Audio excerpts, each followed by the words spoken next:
Aujourd'hui, pour l'émission numéro 12, on parle d'art sur un médium assez particulier, mais tout d'abord, on parle de musique classique. Bienvenue à Studio Libre. Vous aimez la musique classique? Eh bien, c'est pas compliqué. À Gatineau, on en a un orchestre symphonique, l'Orchestre symphonique de Gatineau, dirigé par Yves Marchand, directeur général. Bonjour, Monsieur Marchand. Oui, bonjour. Cet été, on a vu, et puis j'en ai été témoin pratiquement aux premières loges, parce qu'on était, nous, au centre Soge Poppy à l'arrière pour la lutte. Donc, le gala du Soge Poppy, bien, ça partage quand même les mêmes milieux. Et donc, à la place de la Cité, vous avez fait un tabac. Ça a été très populaire. Comment ça s'est passé, ces fameux concerts? Parce que là, c'est un festival, là, littéralement, de concerts. Comment la logistique, vous avez... Parce que je m'imaginais, on a parlé de centaines de musiciens avec du monde un peu partout. Comment ça s'est organisé? Ça a été vraiment un grand succès. Quand on pense à ce qui s'est passé du 13 au 15 juin dernier, dans le cadre du grand rendez-vous musical de l'OSG 2024, on repense à ça, puis ça a vraiment été ce qu'on espérait. Il y avait un concert, entre autres, là, parce qu'il y avait 8 concerts en tout en 3 jours, mais il y avait une journée plus populaire avec un concert populaire, Genesis Symphonique. Il y avait aussi une soirée plus classique, puis une autre soirée, une journée pour les enfants aussi, où il y avait un concert avec Carrie Cucuy, là, qui est de la région d'ailleurs, mais en symphonique. Ça a été extraordinaire. Je pense juste au 14 juin où il y avait 1200 personnes dans le chapiteau. Incroyable. Dont 260 artistes. Donc, on avait vraiment là, 170 choristes plus à peu près 70 musiciens. C'était vraiment extraordinaire, des enfants, tout ça. On a vraiment vécu quelque chose de vraiment le fun qui a permis de montrer que l'OSG veut se rapprocher de la communauté puis faire en sorte que tous les gens, les aînés, les plus vieux, les plus jeunes, les enfants, les familles, les ados, tout ça, peuvent s'intéresser à la musique symphonique. Absolument. La musique symphonique, puis on pourra avoir étudié un petit peu dans des cours de musique au cégep, eh bien, on la retrouve même dans la musique moderne. Et j'ai quelques groupes en tête qui vont... vraiment utiliser ce genre-là pour faire de la musique, puis pas nécessairement de la musique classique comme on connaît, le plus du gros, pratiquement heavy metal, mais le fond classique est là. Absolument. Absolument. Il y a tellement plusieurs façons de démontrer, puisque l'Orchestre symphonique de Gatineau veut démontrer, justement, c'est que c'est une musique qui s'adresse à tout le monde. On a des gros concerts classiques, là, c'est certain, qui s'adressent aux mélomanes avertis, mais aussi, ça nous permet d'aller chercher différentes personnes.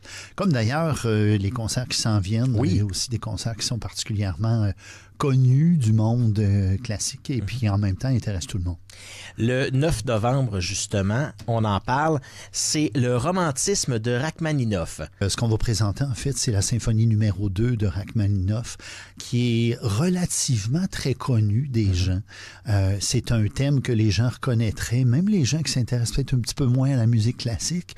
La deuxième symphonie de Rachmaninoff, et c'est pas la seule, il y a eu d'autres pièces de Rachmaninoff aussi, qui ont été utilisées. Il y a des thèmes qu'on reconnaît dans des chansons populaires même. Donc, ça veut dire qu'il y a des chanteurs populaires qui sont allés chercher des thèmes de ces symphonies-là pour pouvoir en faire quelque chose. On parle de la chanson Never Gonna Fall in Love Again, entre autres. Oui. Ça vient du 3e mouvement de cette symphonie-là, justement. Donc, même les gens qui s'intéressent moins normalement à la musique classique vont pouvoir être touchés par ça parce qu'ils vont dire, je reconnais ça, j'ai vu ça quelque part. C'est tout un défi, j'allais dire, de prendre un orchestre symphonique et de dire, bon, OK, on va faire ci, on va faire ça, on va faire ça. Faut satisfaire tout le monde, comme on en a parlé. Qu'est-ce qui fait qu'on choisit un auteur plutôt qu'un autre? Ben, je pense que quand notre directeur artistique Yves Léveillé, notre directeur artistique, c'est aussi notre chef d'orchestre, quand il choisit son répertoire, il nous concocte dans le fond des programmations. Il veut aller chercher une variété de musique, toucher dans le fond des œuvres qui permettent de mettre en valeur le jeu des musiciens et tout ça. Puis en même temps, d'aller chercher différentes époques de musique puis de démontrer tout ce qu'un orchestre symphonique peut faire. D'ailleurs, pour le concert du 9 novembre, on va présenter la 2e symphonie de Rachmaninoff, mais en première partie, fois-ci, ça va être trois fanfares qui vont être présentés. Okay. C'est drôle, les fanfares, hein, puis oui, on riait ça, quand on pensait à ça, mais dans les temps, là, plusieurs siècles passés, apparemment que quand ils faisaient des opéras, des pièces comme ça, le public était particulièrement dissipé. Ah oui? C'est plus le cas aujourd'hui. Notre public est sérieux, puis il est discipliné, tout ça. Absolument. Mais dans ce temps-là, le public était particulièrement dissipé. Puis avant de présenter un opéra, il présentait des fanfares parce que c'est fort, puis tout ça. Puis ça permettait de... Ça calme le monde. Ça calmait le monde. Là, les gens avaient le temps d'aller se rasseoir puis se calmer les nerfs. Puis là, quand ils arrivaient à l'opéra, ils étaient prêts pour ça. Alors, c'est sûr que c'est pas la même raison pour laquelle on le présente, mais pour le 9 novembre, donc, on va présenter la 2e symphonie de Rachmaninoff. Mais avant ça, on va faire la fanfare pour précéder la Péri de Paul Dukas, la fanfare pour la Nodière de Jacques Écoutu et la fanfare liturgique pour cuivre, timbales et percussions d'Henri Tomasi. Donc, ces 3 pièces, peut-être que les gens connaissent pas, mais on peut pas ne pas aimer. Ça part le bal. Donc, la première partie, on y va avec ça. Puis après ça, on tombe dans le plat de résistance, donc la 2e symphonie de Rachmaninoff. Ça vient chercher la musique classique, surtout quand on est en concert directement dans la salle. Moi, même j'en écoute. Bon, on a vu, on en a parlé d'ailleurs, des grands groupes, même de gros rock. Je pense à Scorpions, Metallica, pour ne nommer que ceux-là qui ont fait des classiques avec des musiciens classiques en arrière. Puis j'aurais aimé être dans la salle pour recevoir juste la vibration que ça peut, qu'un instrument qui est comme on dit, unplug, qui est natif, sans gros micro et compagnie, eh bien, juste de le recevoir, ça doit être quelque chose.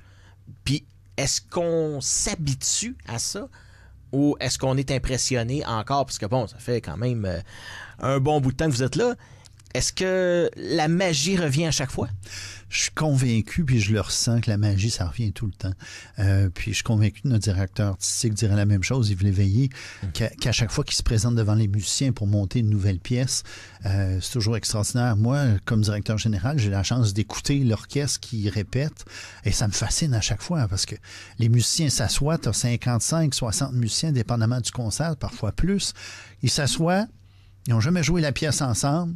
Ils ont eu les partitions un mois à l'avance, mais ils l'ont jamais joué ensemble. Ils ont pratiqué un peu. Ben, de leur côté. Puis là, ils s'assoient ensemble, puis ils partent. Puis moi qui écoute ça, là, je serais prêt à le faire en spectacle. Là, je trouverais ça beau. Et puis là, ils perfectionnent pendant une couple de jours, puis tout ça. Donc, puis c'est encore mieux, puis ils touchent les nuances, puis tout ça. Mais c'est fascinant de voir comment ces musiciens-là, en quelques jours, présentent quelque chose qu'on a l'impression qu'ils ont pratiqué depuis plusieurs mois. Alors, c'est fascinant de voir ça.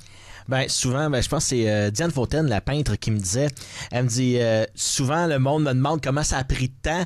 Ben ça a pris 30 ans et 3 heures. Exactement. C'est exactement ça, et c'est là qu'on voit le professionnalisme d'un musicien quand il arrive.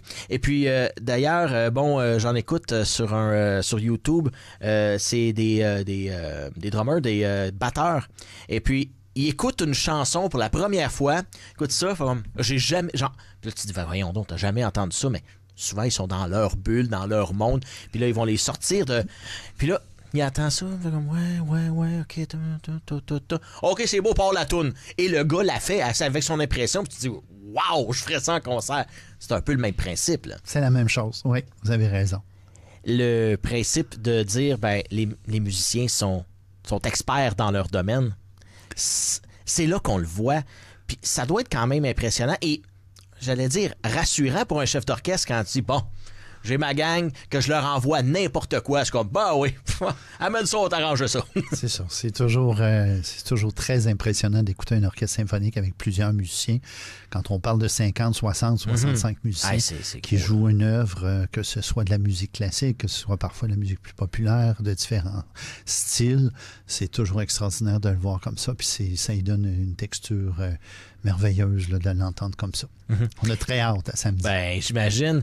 Puis là, après samedi, il y en a d'autres. Là. Vous n'arrêtez pas après samedi. Là. Oui, l'orchestre a une saison là, qui se poursuit jusqu'au 29 mars.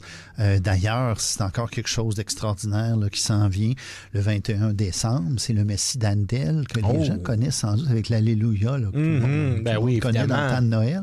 Mais il est chanté en français. Oui. Alors, c'est ça qui est particulier. Souvent, cette pièce-là, Normalement, on ne l'entend pas chanter en français. Non. Puis là, c'est vraiment chanté dans une version française qui avait été faite là, sur les Champs-Élysées il y a plusieurs siècles de ça. Puis c'est vraiment bien fait. On le fait avec le chœur de l'OSG, évidemment, qui chante avec nous. Donc, on a tous les choristes en plus de nos musiciens qui vont présenter ça le 21 décembre. Par la suite, le 22 février, il va y avoir un autre concert qui s'appelle Danse européenne. C'est toutes des danses de différents styles que les gens reconnaissent aussi d'ailleurs, des danses slaves, des danses espagnoles et tout ça. Donc c'est vraiment, mais c'est la musique de ces danses-là. Il n'y a pas de danseurs, là. C'est la musique de ces pièces-là que les gens connaissent. Pour terminer, le 29 mars, il y a un hommage à Ennio Morricone.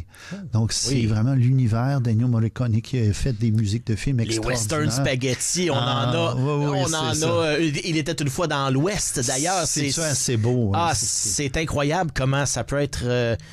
ça peut venir chercher et c'est ça que je m'en venais à dire puis je pensais en vous écoutant. On en connaît beaucoup plus qu'on pense sur la musique classique. Absolument. C'est juste qu'on n'est pas capable de mettre le nom dessus. Ouais. Mais l'air est connu. Bon, on parlait de Rachmaninoff, je suis sûr si je la fais jouer... oui, OK, je connais ça. Là. C'est ça. C'est en plein ça. Les gens, parfois, réalisent pas à quel point il y a des thèmes classiques qu'ils connaissent, mais ils savent pas que c'est ça. Oui. Et puis, ils disent, moi, j'aime pas la musique classique, mais on leur fait entendre telle chose. Puis là, ils disent, c'est beau, ça. Ben oui. Ça, tu savais pas ça, que c'était la 2e symphonie de quelqu'un ou quoi que ce soit.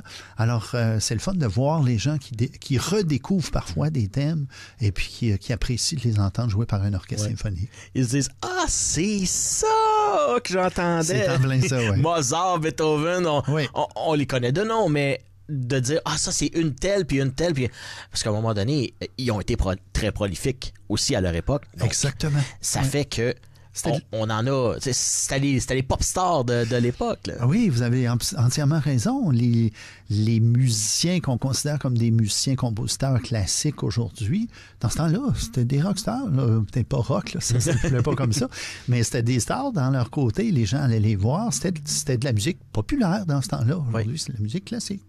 Et voilà, on va retrouver d'ailleurs tout ça. Eh bien, le 9 novembre, ça se continue, mais je suis sûr qu'il y a d'autres choses qui s'en viennent aussi. On parlait du grand rendez-vous. Est-ce que vous allez refaire ça cette année ou vous laissez passer cette année? On revient dans 2-3 ans? C'est ça, c'est en plein ça. Effectivement, c'est des gros projets qui prennent plus qu'un an dans le fond à préparer. Alors, ça ne reviendra pas à chaque année, donc ça ne sera pas pour cette année. Mais est-ce qu'on peut avoir un scoop à peu près? Pas tout à fait encore, parce que c'est pas tout à fait défini, mais effectivement, on s'attend à ce qu'il y ait des projets hors série qui puissent s'en venir là-dessus. Merci encore une fois, Yves Marchand, directeur général de l'Orchestre symphonique de Gatineau. Et puis, on va aller vous voir certainement pour apprécier cette belle musique. Merci beaucoup.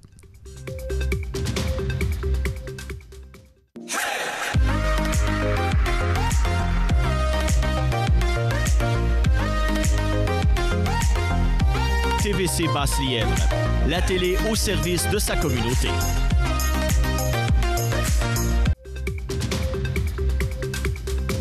Si je vous dis céramique, vous allez sûrement penser à revêtement de plancher ou même revêtement de mur.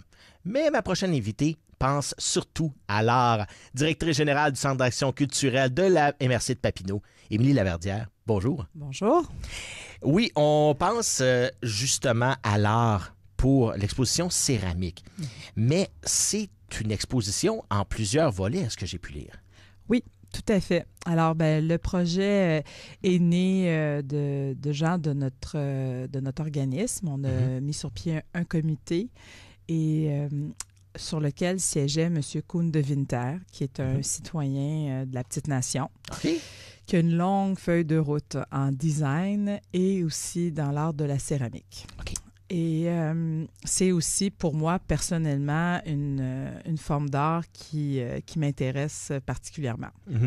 Et puis, est née la volonté de faire un projet d'exposition qui était un peu, on le voyait comme un laboratoire.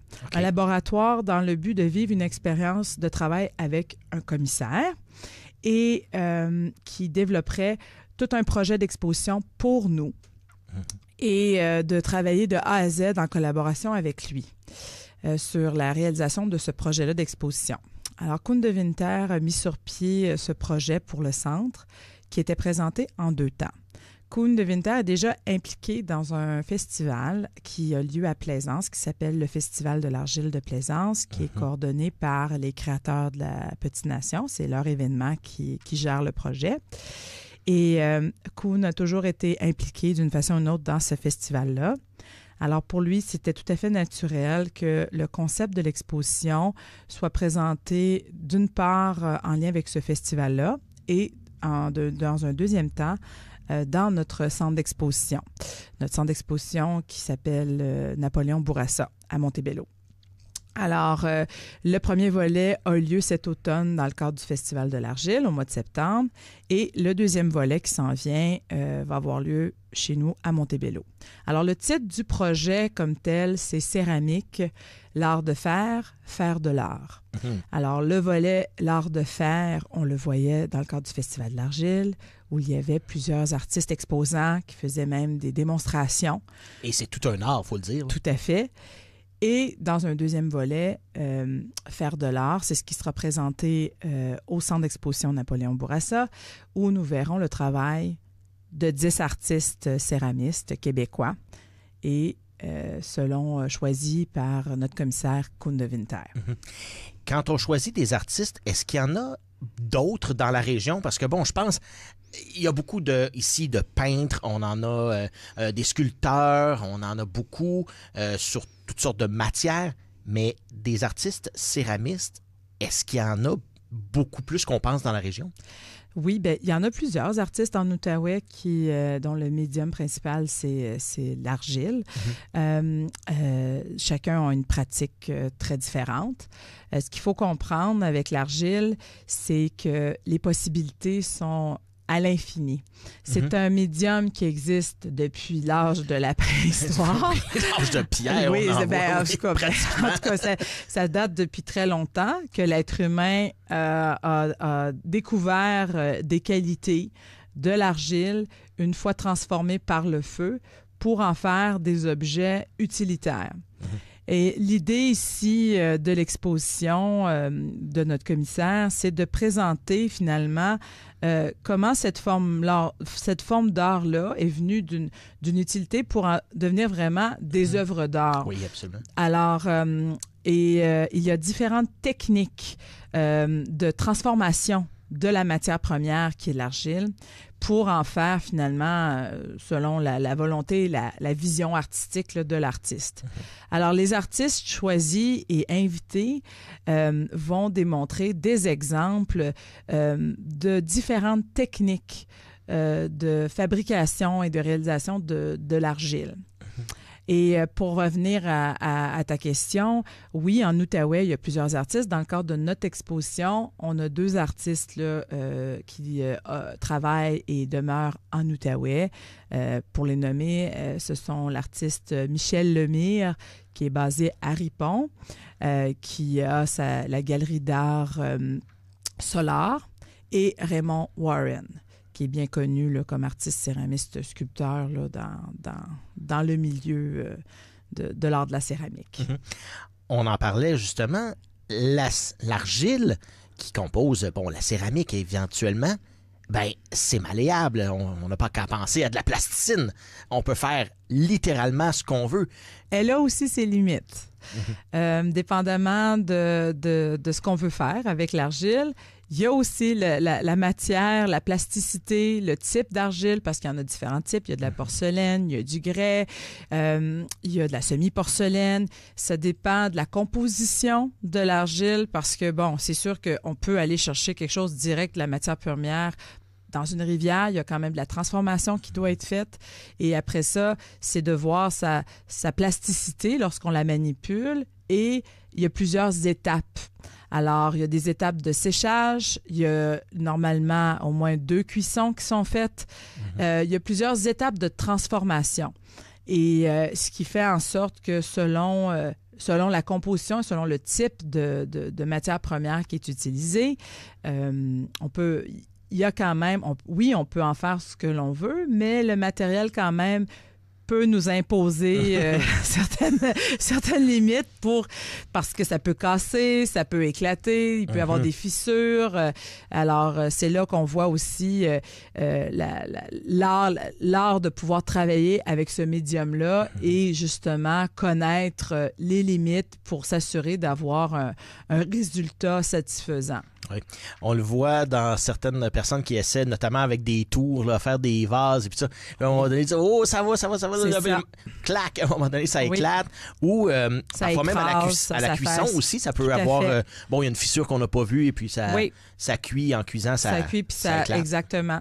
Donc, c'est là qu'on voit où la maîtrise des techniques utilisées prend tout son sens et que c'est vraiment une forme d'art en soi de pouvoir maîtriser les différentes techniques. Ce qui est intéressant de la céramique, c'est que oui, comme vous venez de mentionner le tour, mais il y a plein d'autres façons de travailler. Il y en a qui travaillent à la plaque, il y en a qui travaillent au façonnage à la main, il y en a qui travaillent à faire des moulages et c'est coulé.